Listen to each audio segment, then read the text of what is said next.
Hello दोस्तों, आज मैं आपको एक ऐसी कहानी सुनाने वाला हूं जो आपके रोंगटे खड़े कर देगी। कहानी का नाम है भूतिया हवेली।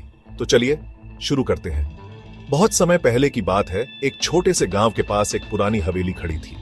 लोग कहते थे कि वह हवेली बहुत अजीब थी और रात के वक्त वहां से अजीब आवाजें आती थीं। कोई भी उस हवेली के पास जाने की हिम्मत नहीं करता था।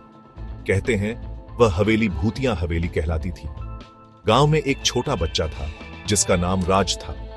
राज बहुत ही शरारती और जिज्ञासु था। उसे किसी भी डर का सामना करने में मजा आता था। एक दिन राज ने सोचा, इतनी सारी बातें सुनते सुनते मुझे खुद यह हवेली देखनी चाहिए। राज ने रात होने का इंतजार किया और जैसे ही चांद ने अपनी रोशनी दी, वह हवेली की ओर चल पड़ा। रास्ते में उसकी धड़कन बढ़ रही थी, लेकिन उसने खुद को दिलासा दिया और हवेली की ओर बढ़ता चला गया। जब वह हवेली के पास पहुंचा तो दरवाजे की आवाज सुनाई दी। धीरे धीरे राज ने दरवाजा खोला और अंदर घुसा। हवेली के अंदर अंधेरा था और हर जगह धूल और जाले लगे हुए थे। अचानक एक हल्की सी हंसी सुनाई दी। कहां जा रहे हो छोटे राज? राज घबराया, लेकिन हिम्मत जुटाकर उसने देखा। सामने एक पुराना आईना था जिसमें एक महिला की परछाई दिख रही थी। महिला का चेहरा फीका था और उसकी आंखें लाल लाल चमक रही थी। वह बोली, मैं माया हूं जो इस हवेली में फंसी हुई हूं। राज ने डरते हुए पूछा, क्या तुम मुझे नुकसान पहुंचाओगी? माया ने हंसते हुए कहा, नहीं छोटे बच्चे, मैं तुमसे कुछ नहीं चाहती। मैं केवल तुम्हारी मदद चाहती हूँ। राज हैरान था, तुम मेरी मदद क्यों चाहती हो? माया ने बताया कि वह पहले इस हवेली की मालिक थी और एक दिन कुछ बुरे लोग उसे धोखा देकर यहाँ फंसा गए थे। तभी से वह हवेली में ट्रैप थी। वह बोली, अगर तुम मेरी मदद करोगे तो मैं हमेशा के लिए इस हवेली को छोड़ दूंगी। राज ने सोचा और फिर उसने माया से पूछा, तुम्हारी मदद मैं कैसे कर सकता हूँ?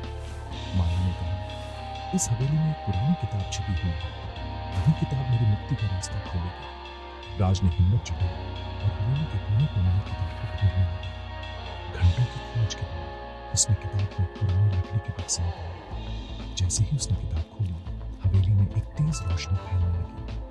माया की आत्मा धीरे धीरे गायब होने लगी और उसके चेहरे पर एक संतुष्ट मुस्कान थी। माया ने राज को धन्यवाद कहा, तुमने मेरी मदद की, अब मैं शांति से जा सकती हूँ। और फिर वह पूरी तरह से गायब हो गई। हवेली का अंधेरा हट गया और हर चीज रोशन हो गई।